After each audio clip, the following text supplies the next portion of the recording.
Namaste, Haribol. How are you, Nikki? Namaste, Radhika. Good to see you. I think I'll take my glasses off now. I was just trying to work out. I've never actually done one of these live interviews Really before. This is a whole new world. I've done some other platforms, but amazing. not this one.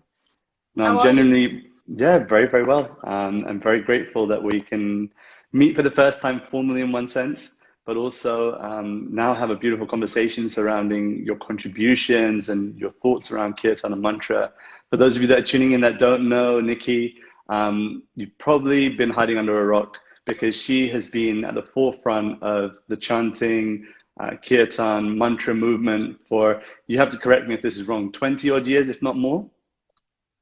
30 30 years. years. Wow, Yeah. this is mind-blowing to know that someone's committed so much of their time and effort and sharing and uplifting through the power of sound. She's someone that is sharing not only in the kind of yoga scene, but also in the corporate scene, having worked with beautiful corporations such as Saatchi, Deutsche Bank, Cisco.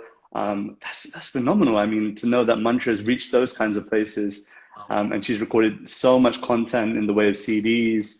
And I'm sure she's still doing loads of stuff in the background now. And I'd just like to welcome you very, very warmly to this space. But also just start off by asking where it started for you, because I'm trying to look for the starting story, but I couldn't find it on the website. And so I think it'd be really interesting to get it recorded in this space and then people can hear it. Sure. Well, first of all, it's such an honor. Thank you so much for outreaching. And it's Of been course. wonderful looking at the previous interviews you've done. And I have great respect for what you're doing. You're part of Kirtan London, right? The That's founder. correct. Yeah. Yeah. Well, not the Awesome. founder, but part of the core team. Yeah, well, that's as good as I saw you guys at Mind Body Spirit last Right, year. right, right, Loved it, and I love Jahnavi as well. right. So yeah, and I think we have tri yoga in common, don't we? Correct. Yeah. Yeah, sure. So your question, how did it all start? Gosh, that takes me back a long, long way. So Really. um, okay, so back in my 20s, so you can work out I'm a very old lady now. Not at Back all. back in my 20s, I was definitely seeking, and I think the world can probably relate to this. We Mm. seek and we seek and we seek until we find. And I was looking for myself in all sorts of places, through the identification of what I did. I Mm. was a performer in my early years, doing acting, singing, these things, Wow. searching to find this connection, this sense of really being alive. And performance, the real definition I learned much later from one of my dear teachers and friends, Chloe Goodchild, means perform, through the form. I didn't Right. realize it was all about through the form then, but I Right. was definitely onto something, but nothing quite gelled. And then, like many of us in life, I was seeking to find myself through external addictive habits, through the alcohol. I don't mind being honest about that. And, Mm. some of the things that make us feel high. And for a bit, those things worked until they didn't work. And I was like, what is it that I'm looking Mm. for? It's a little bit like, what do Tiggers like best in Winnie the Pooh? And I was very, very fortunate. I was in a West End show, actually, and this would have been in my mid-20s, so we're in the 1980s. And Mm. in this show, there were a couple of actresses in the cast who were on meditation paths. Wow. And one of them um, was exploring a meditation path that had kirtan in it. Mm. And she had a beautiful energy, and I was really, really drawn to the quality of her, what I realize now was Shakti. And I thought, what is it that she's doing, So to Wow. cut long story short, I started attending satsang and chanting. And you can imagine in 1987, as a Caucasian woman in London, that was a really weird thing to be doing. I can imagine. Yes, I mean, because there was all of the symbols, there were deities, and I was like, this all looks really strange, but it feels so right. I felt like I was completely at home on the inside, even though all my conditioning, my family would have said, be careful about joining. Wow. What is that strange culture you're into, you know? Right. But I just listened to my heart. I'm cutting the story short, but I bought a cassette tape, and I started chanting with it every day. What was the And cassette? What was the mantra? it was the cassette. It was Om Namah Shivaya, Beautiful. and Om Namo Bhagavate Muktyanandaya, to the bliss of inner freedom.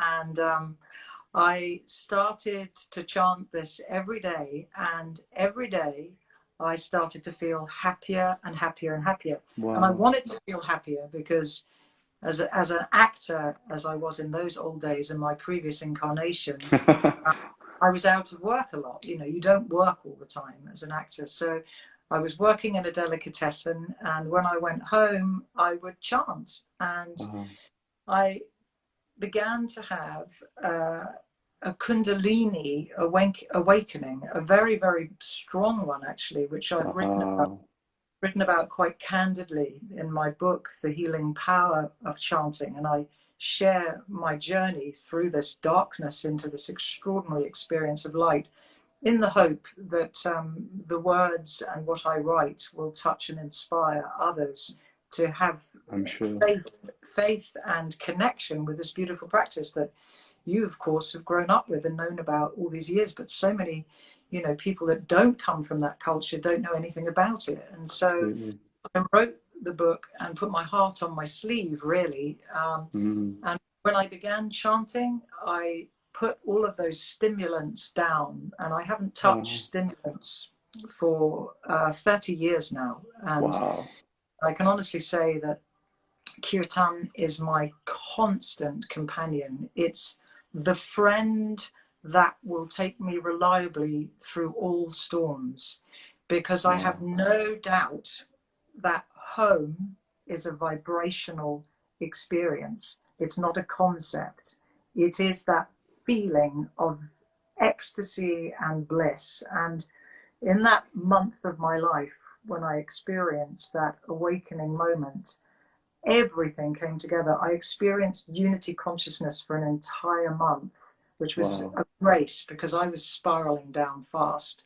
And Grace was saying, you know, if you stick to these practices, if you chant, if you meditate, if you remember me, if you come to your own inner self, you will never need to pursue those things again. And I have stayed with it. And, you know, some of the experiences that I was shown, the experiences of oneness, and we all have this, don't we? We're all together in the bhakti, and everybody's chanting, and everybody's uplifted, and everybody's in the pure joy. We remember who we are. And for that month, that experience didn't stop. I literally knew that you were me, that everybody was my left arm, my right arm. We were all interconnected, and I laughed and cried and went through the depths of my soul, you know, for that month. And the people around me thought I was losing my mind, because effectively I was. I was losing. Yeah, in one sense, my original mind. But, you know, even though, you know, they decided for a period to put me in a hospital because I was so free, and I was downloading prophecies of some of the things that are happening now. And the doctors in the end were like, this is not really the place for Nikki. We haven't seen anything like this before. This is not psychosis. This is what we are now discovering is spiritual emergency. Beautiful. Which, from a medical point of view, they will look at it and go, oh, you know, this looks like something we've learned in psychiatry. But actually, it's about emergence. And this subject is being thoroughly studied now at the Royal College of Psychiatry with some wonderful people there who created the special interest group, you know, just really looking at the mind and all of the experiences one can have when you have a spiritual awakening. So that's how I came into connection with the practice of Kirtan. And then slowly but surely, from the early 1990s, because the practice had connected me to my core, to my natural voice, to my intuition, I created something called Free the Inner Voice, where I basically created workshop space for people to come home to their own inner voice and then let that be an outer voice. And the kirtan was just a small part of those Wow. evenings in those days, because it was a bit risque. Of I don't, course, of course. I mean, not in your family, but it really was. It was super out I there. mean, even in my family, you'd be surprised, Nikki. It was the case Really? that many people, when I first started kind of getting into, because even though the culture was there, and I want to hear the rest of the story, so please don't forget where we left off. No. Go for it. Tell me. But just kind of the experience of becoming more in tune with spirituality, I think to this day, there's still some stigma attached to it. And I remember, even though in the culture, you know, the Indian culture, kirtan is there and singing names of divinity is very much there. But as a young boy, when you're 15, 16 years old and you're kind of starting to take an interest there, the parents' immediate response was to say, don't go too deep. You might, you know, something might go wrong. And so I think that every single person, whether you're born in a culture or not, has to kind of find their own spirituality, find their own way with how to consolidate it or how to find beauty in it. And I find it so inspiring to hear that you've been through such an experience. And I don't want to use this term lightly, but you genuinely are a pioneer when it comes to sharing kirtan, because you started your experiences with it well before it was popular. Even now, we're just about to see kind of this brink of, you know, kirtan wave exploding across Europe and the world. But I can't imagine like at that point, especially in the Western culture, for you, it was very popular, and you mentioned that. But you mentioned, yeah, so then in the 90s, you kind of started practicing more sharing kirtan. It was risky at that time, even, right?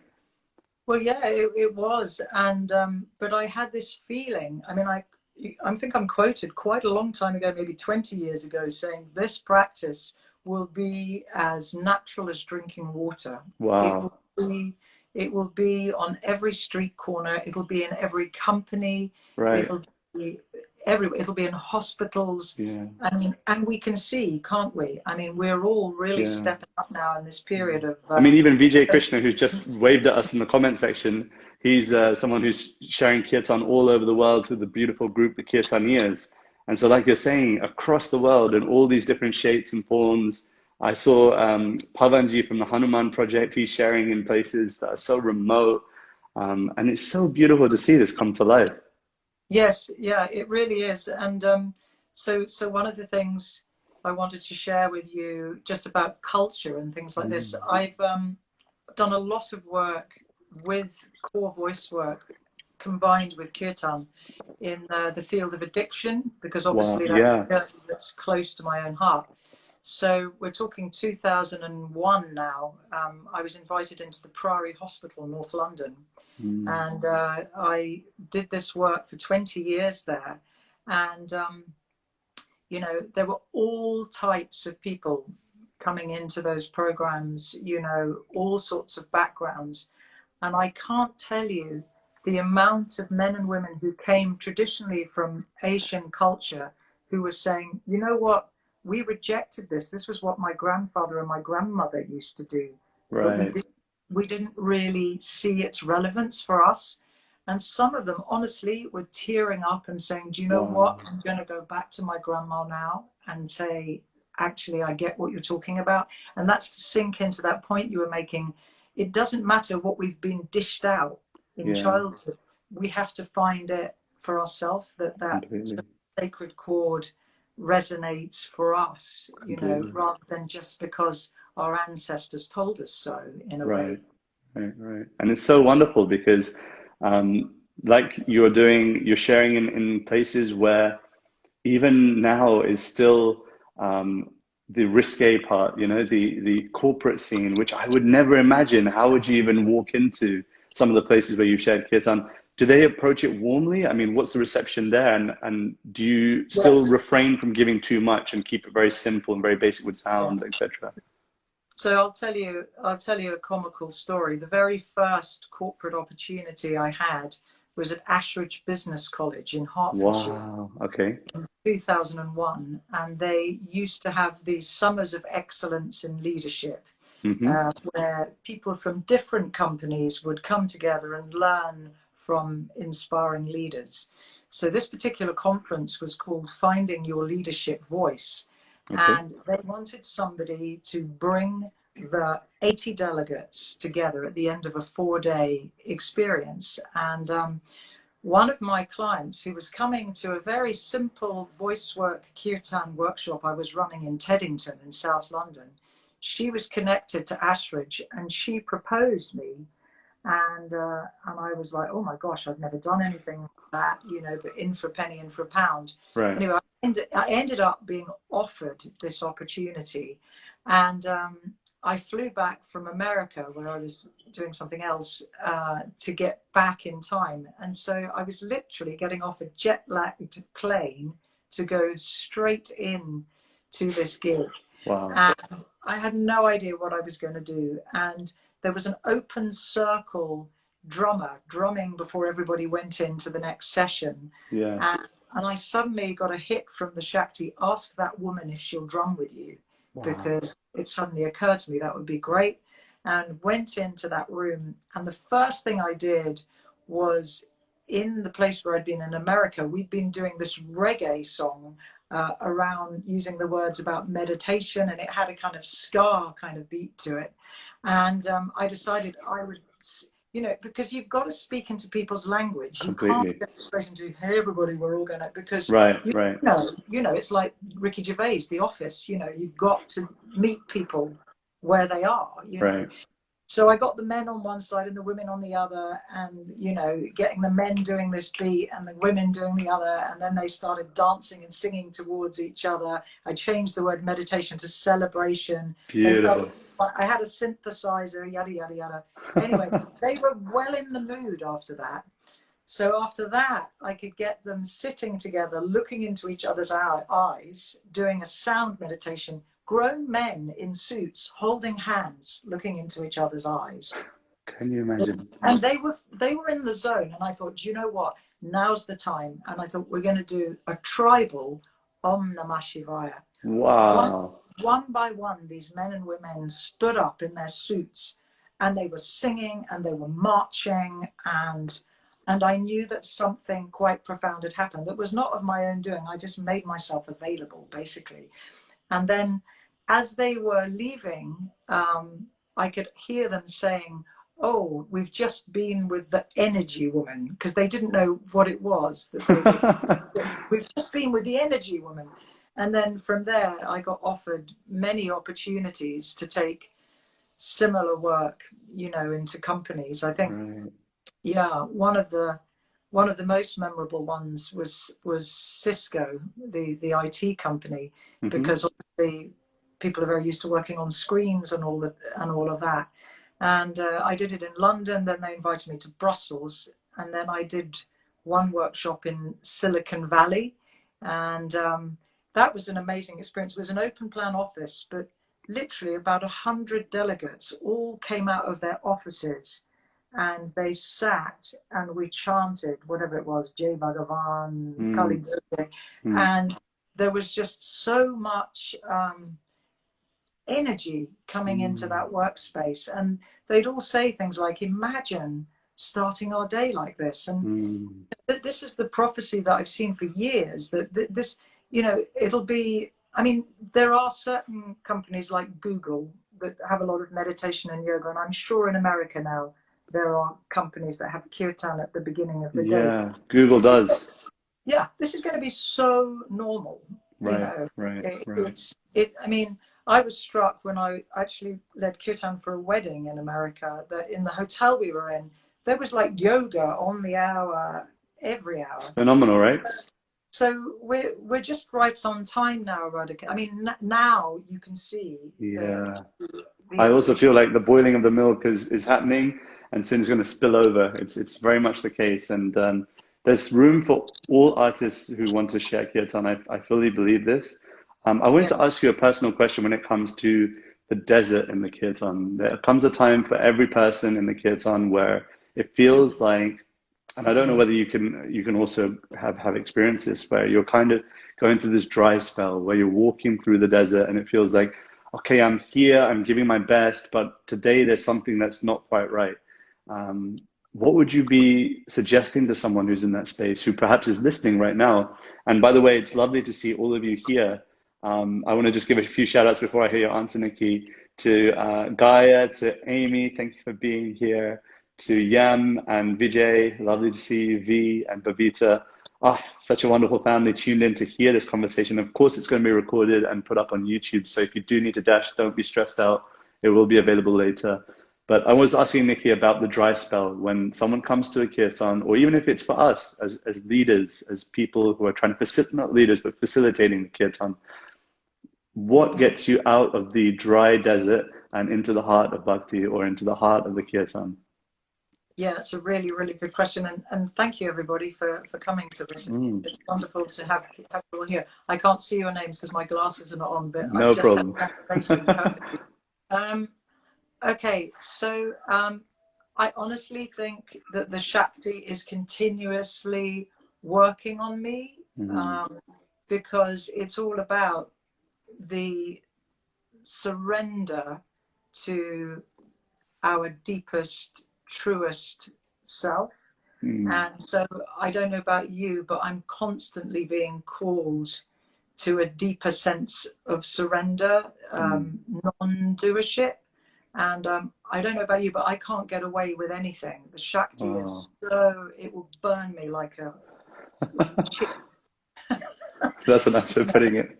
Yeah, so I have to remember that it's the blessing of grace that I'm even allowed to share this practice with the world. And I think the best thing I can say is that I think as leaders, we're en route to the space that Hazrat Inayat Khan talks about beautifully in his book, The Music of Life, where he said that through his life, the one instrument he loved was the veena. He played the veena. It was his first love. But in the end, even that he had to give up. Right. So in other words, it's this dropping the rock. It's just this letting go. You know, I'm a conduit until I'm not anymore. I mean, I tell you, one of the most humbling things actually is the incredible privilege of running a kirtan leader training. I launched the first training of its kind in 2016. Wow. And, you know, watching the graduate students blossoming, you know, there's what, 77 of them now.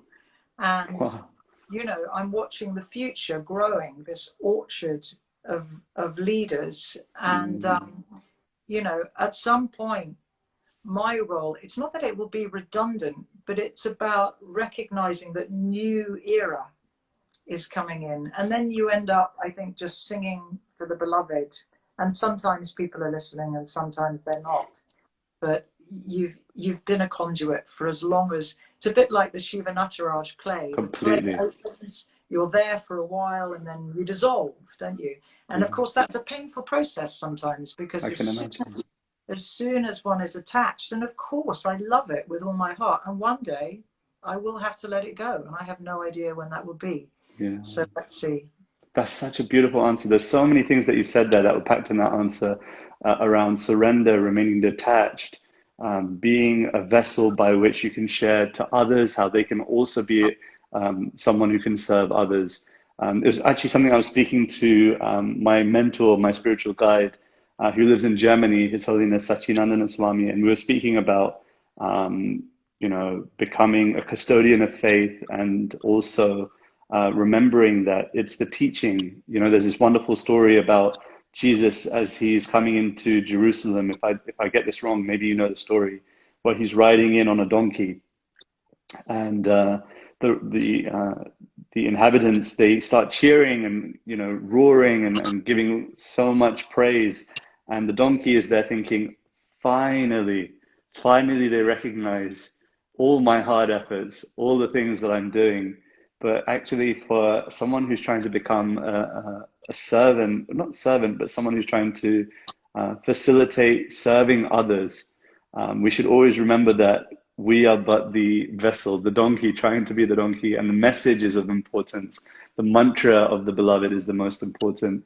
Yeah. And we should be guiding people to also one day be, walking that path as well, to be sharing it with others, becoming leaders and teachers and facilitators in their own right, in their own style.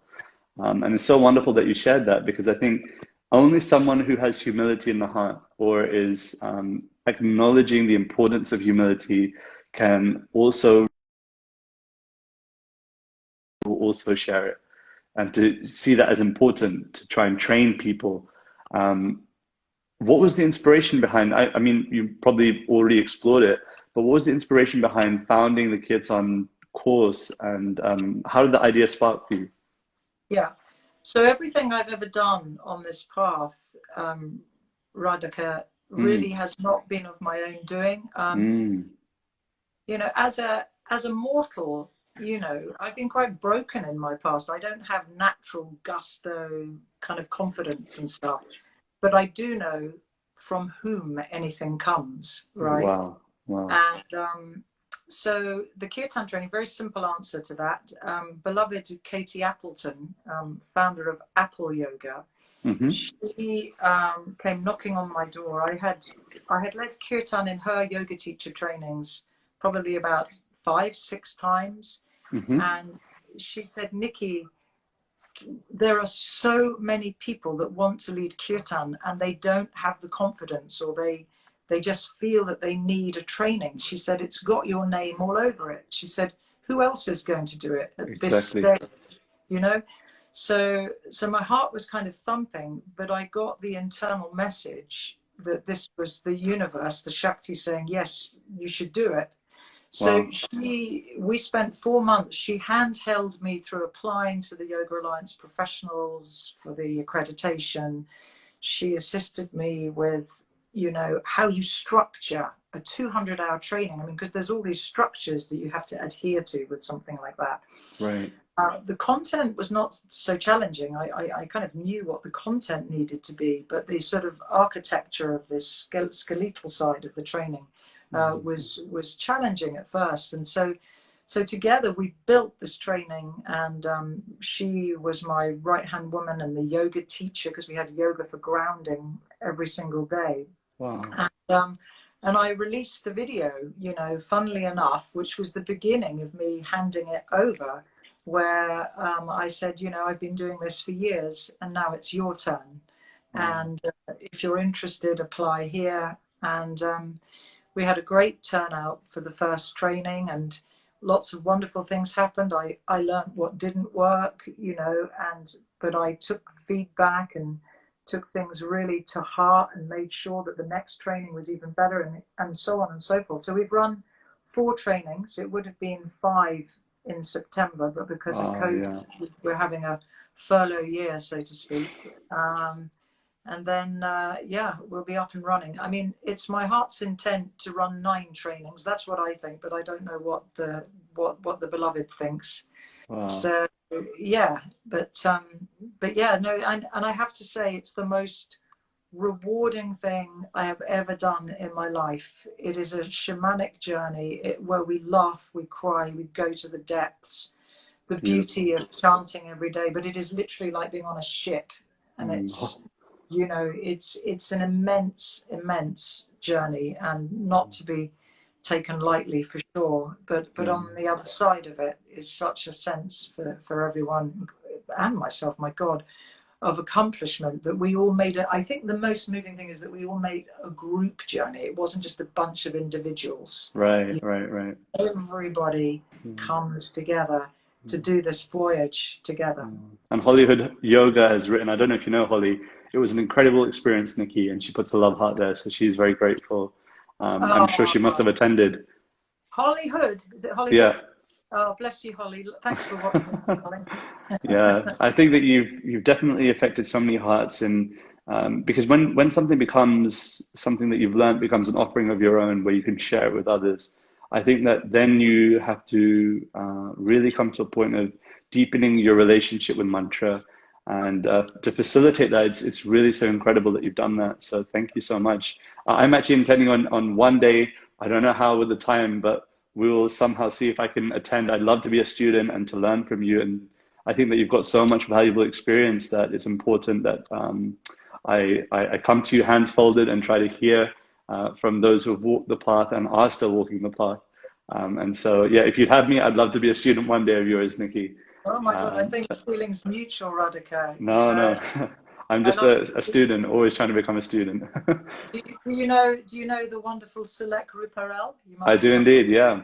So Sul teaches the raga element of the Hmm. training, and I'm always, you know, humbled to learn from him. So I think it's a mutual admiration society, really. You know. Wonderful. Completely, completely. Mutual admiration is definitely there. I wanted to ask you about your daily practice. I don't know whether you have one, but if you did, if you were willing to share with us, maybe there's someone listening that would like to also start up a daily practice to connect with divinity or to connect with our source.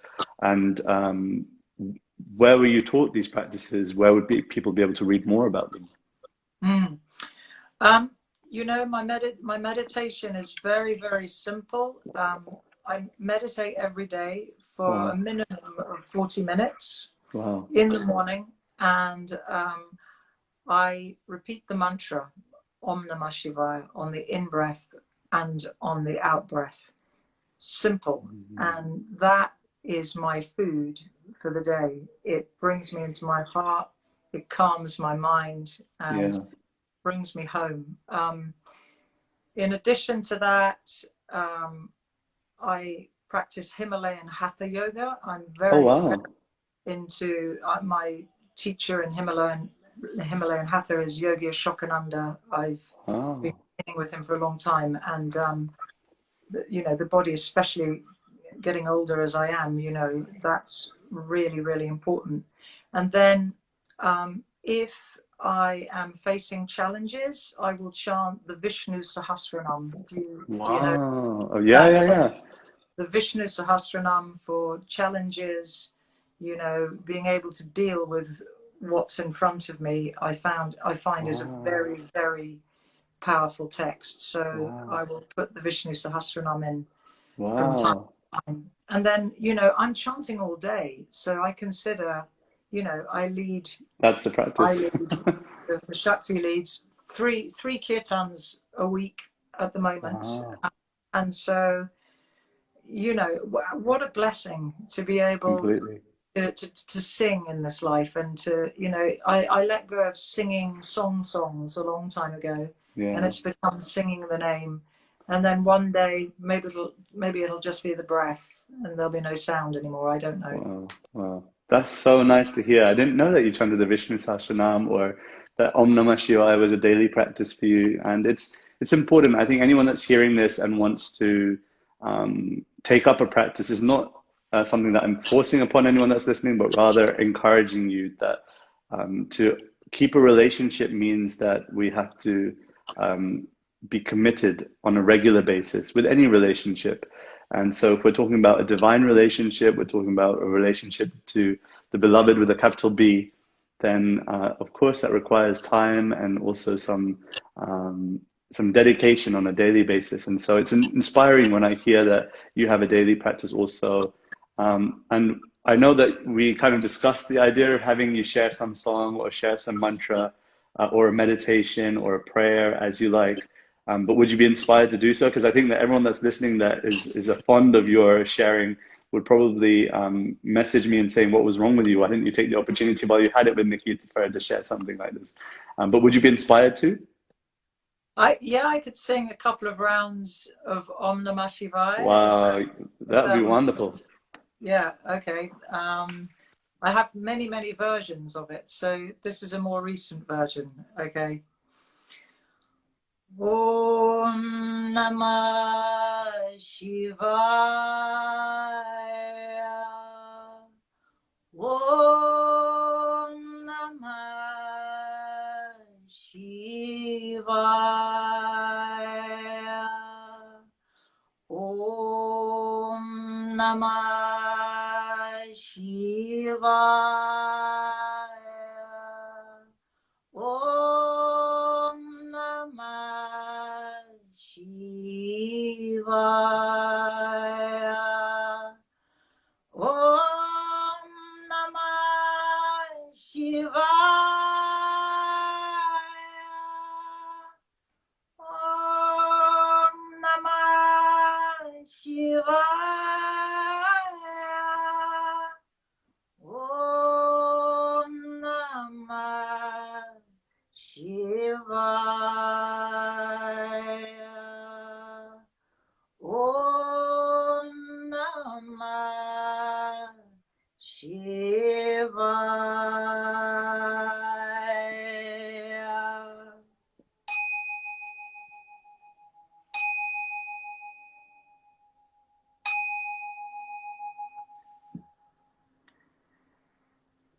Wow.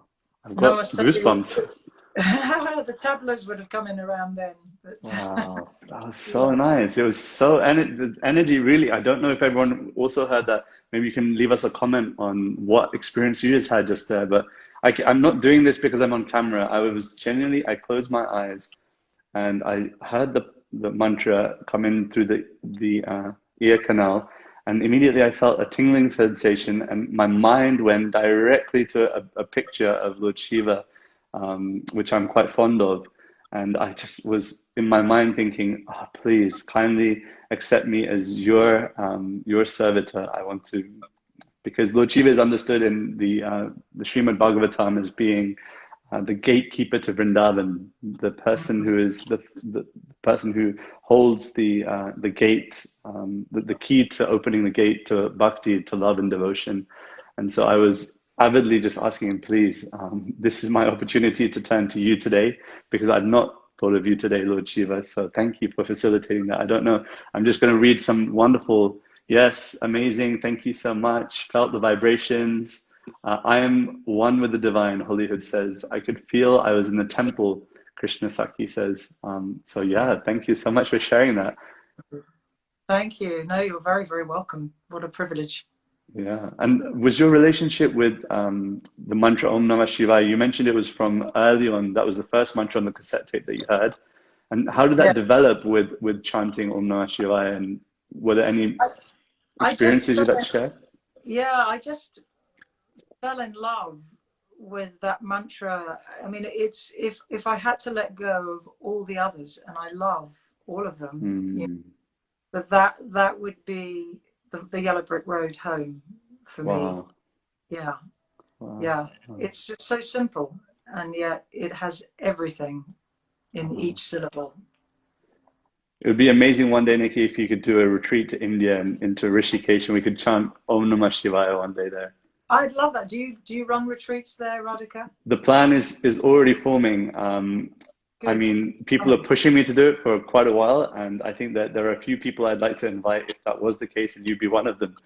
And Yes, please. so let's make it happen. Let's make it happen. Yeah. If you guys want to see that, please drop us a message, and that might encourage me and Nikki to start chatting about it at the very least. Yeah. It's the East meeting the West. Completely. I want to share a little anecdote. How are we doing for time? No, I we've don't. got 20 minutes left until Okay. Instagram kicks us Okay. out. Okay. So a little anecdote. The show I was in the late 80s was a message from the Shakti from me, in that I was in the ensemble, but I was also understudying two of the lead actresses. And one of the parts that I was understudying was the Princess Puffer, because it was the Mystery of Edwin Drood, which was a Dickensian book. And the Princess Puffer was an opium seller. She was a real girl, a real lady of the night, you know, she was like that, you know. Yeah. And, you know, and at the time, that was when I was in my struggle with addictions, that was my practice, addictions, you know. So it was interesting that I had to understudy her, and the classic song in this show was The Wages of Sin. But the other character that I was understudying was called Helena, and the name Helena means the light.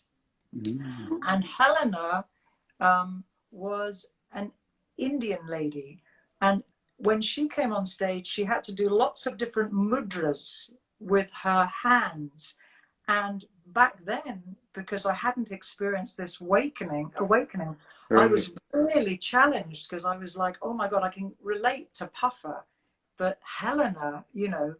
And years and years later, you know, because through that experience, I kept hearing deep inside my heart, the East is meeting the West, the East is meeting the West, till there will be no more East, there will be no more West, there will be a path of sheer unity right the way through the middle. And so when you said about us both being in Rishikesh, for example, I just thought, oh yeah, there's another circle. Do you know? Yeah. Do you go to India often? When was the or is it something that? Yes. Okay. I went in January, actually. Oh, where did you I go? love Tiruvannamalai. I love it there. Yeah, where Ramakrishna's. Ramakrishna's. samadhi is. Yes, I Beautiful. I went there in 2016, and I climbed the top of Aranchala Mountain.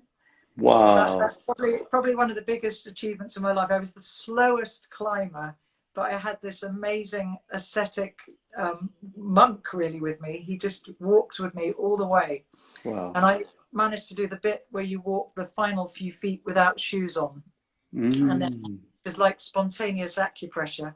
And as I got to the top, you know, they had the what do you call that black tar stuff? Shilajit, isn't it? I I think, wouldn't know. coating the top, and it was Shiva's feet, and there was some Brahmins up there, and Wow. God, looking out over the whole of Tiruvannamalai was just staggering. I can Yeah, imagine. yeah. No, I love India. Been a few times. It's beautiful because even when you were speaking about East meets the West, I was born and bred in London. And Mm. for me, when I first made my trip solo, I was maybe 17 or 18, and my parents were really not into the idea of me going alone. I didn't speak the language, and even now my Hindi is just broken, and you can tell like I'm not from India. But I remember distinctly just feeling at home, not with the country, but with the way in which spirituality was practiced there. And even though there's so much that can be said about the corruption and so many different gurus claiming to be experts in spirituality, but there is still something that draws me there, that kind of always calls me. And I make a yearly trip. I don't know how that's going to work this year, but every November I'm out there for a month, and I find that that always grounds me because you see the extremes of people who don't have privilege that are practicing spirituality, and that kind of ignites something in me where I feel that if I were, for whatever reason, to lose any of the material privileges, forget Wi-Fi and the phone, but having a shelter on my head, would I still be as convinced with the process? And it brings so much conviction when you see these sadhus and Brahmins practicing in this, in the simple way, but with the heart. And so I recommend anyone that's listening to this, please do make a trip to India because, and even if it's not with a retreat, just explore. You'll find so many different mystical truths there that, it's not to say, maybe you can maybe express a little bit. It's not to say that you can't get those truths here, Mm. but for some reason, when you're out of your own comfort zone, then you start to open and widen your consciousness, your awareness of these things. What do I'd you highly think? recommend, yeah, I'd highly recommend Navaratri time. I remember Hmm. in the 90s, I went to Maharashtra, that area, Wow. and there was the 9 days and nights of mantras being devoted to all the goddesses. And Mm. oh my God, I've never felt anything like it. And I went down into the Ecstasy. village and they were dancing with the sticks. I forget what that's Yeah, called. Dandia. Yeah, that was quite something. And I remember just feeling completely drunk on the Right. bliss It's of it definitely all. like that. It's definitely like that. Yeah, yeah. Wow. It's bringing so many memories back. Thank you so much. I don't know how we got onto the topic of India, but I'm happy we are. And we're talking about spiritual practices there. Before we go, Nikki, I wanted to see if you had any tips for our time. It's something that I've asked all the guests that appear on these conversations to share something that they're currently inspired by, be it character traits, or practices or messages that you feel are really prominent for you at this time and that you'd like to share? Oh gosh, that's a big one. Yeah. You should have warned me you were going to ask me. I like Um, putting people on the spot. character, do you mean like inspirational teachers that I like, or what are you Yeah, I referring? mean, for example, I was speaking to Jules Febray, and he was speaking about simple solutions, and he said that we should just try to aim for simplicity at this time. See this as an opportunity right now for simplicity and to develop more and more develop appreciation for the simple things in life. And so, if there was anything like that, or something that you're currently inspired by, a tip for our time. Yeah, well, actually, the thing that's kept coming right the way from the beginning of COVID-19 Mm, was the great stripping. And a great meditation teacher once said, getting rid of what you haven't got. And wow. that really stayed with me. And it's like the contemplation that's with me all the time is, who are you? If Mm, everything was stripped away, because to be honest, my year, quote unquote, professionally was stripped away. You know, I had festivals lined up for the whole summer, right. including Glastonbury actually for the second time, and obviously Wow. a wonderful privilege to do Glastonbury Festival. That was taken. The training's not happening this year. You know, all the income that was foreseeable, and it's like, who are you? Who are you? It's like the divine is saying, I can take it all on a nanosecond. So Right. what is left when everything you thought you were, thought you had? Who are you? And Wow. so I know it sounds strange. I mean, I'm also in what's astrologically known as the second Saturn return. Mm-hmm. So, you know, every 30-year cycle. So I just turned 58. So I'm coming into what they call being an Second. elder for my sins, you know. And so I'm really present to one day, like Hazrat Inayat Khan, it will be time to let go of it all. So Right. in a way, it's practicing letting go of it so that when it all goes, there's no pain, there's just bliss. Wow. Which doesn't mean being a renunciant and standing on No. one for the next for the third the last third of my life, but it means, I think, being less attached, Yeah. and it's Oh, very, we seem very to have peaceful. lost Nikki. We lost you there for a second, Nikki, when you Can said you hear me now? about now we can, yeah, but Yeah, when you said about yeah, it's not about for the next 30 years standing on one foot. yeah, yeah. It's not that, but it's in every what I would love is in everything I'm doing to do it without attachment. I Mm, would love to experience that in every area of my life. And, that's sadhana, isn't it? And the yeah, great yeah, stripping can be yeah, painful at times, but very sweet when you can yeah, actually surrender. yeah. Being, yes, detached from the results of our activities is so difficult and it sounds so lofty, but I think you hit the nail on the head when you said sadhana. It's a practice. And sometimes we can get hung up on the perfection of detachment that we don't even try to make progress on the path.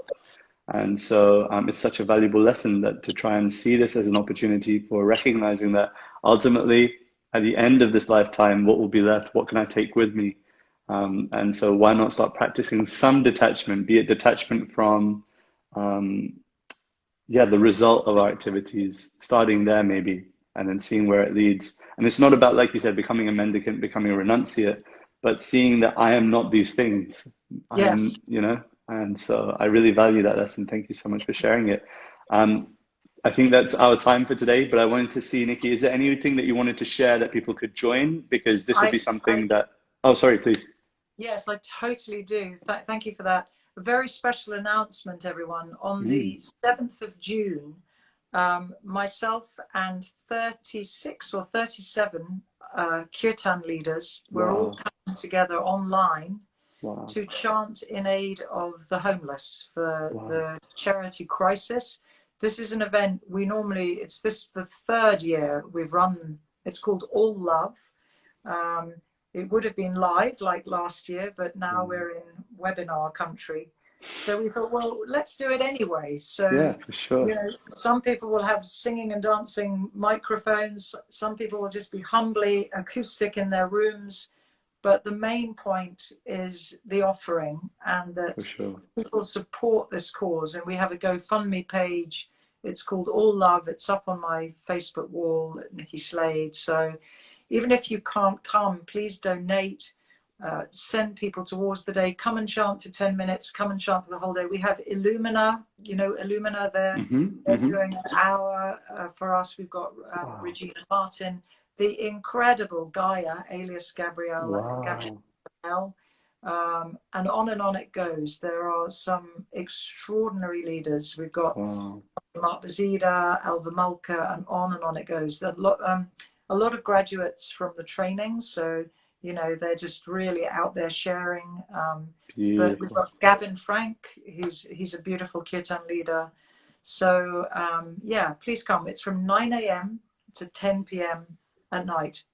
And if you want to Wow. chant with, if you want to chant with me, ordinarily speaking, you can go to my website, nikkislade.com, go to events, and you can see when I'm running Zoom kirtans. Fantastic. Fantastic. Please do check that out. And please, of course, check out the handle, which I put in the comment section and pinned it there at Nikki Slade UK. And you can check out all the information of future events via hopefully the Instagram, Facebook, and website, as she's mentioned. Please do keep in touch because this beautiful Kirtan Bhakti community that we've got in London is so wide-reaching and so many different people are part of so many different communities. And I think it's nice when we all come together in this way where we're supporting one another's offerings. And I'm really excited. I hopefully can attend on June the 7th, you mentioned. June the 7th, absolutely. Okay. Yeah, I'll definitely try and catch a little bit of it at least. Pop in, pop in. It'll be For sure. on Facebook Live as well. There'll be a Wow. Zoom forum and then it'll be transmitted on Facebook Live. Yeah. Beautiful, beautiful. I'm looking forward to hearing all the wonderful Kirtan leaders. Please do guys check out all the information Nikki shared. Of course, please join us for our daily Japa session at 1 p.m. I'll be leading that tomorrow, so please be there. And then there'll be Kirtan at 7 p.m. by the Kirtan London channel by myself as well. So please do check that out. Otherwise, everyone have a wonderful evening. I hope you make the most of the sunshine. Tomorrow is set to be even hotter than today. So if you're in London, then make the most of it by going on solitary walks, of course, or just sitting in the garden, taking a moment to just feel the magical abilities of nature, the breeze, the sunshine, etc.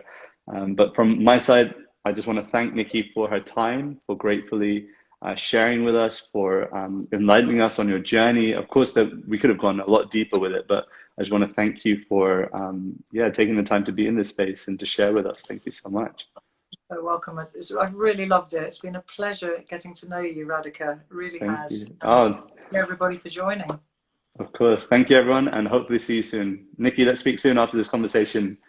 Okay. All the best. Bye.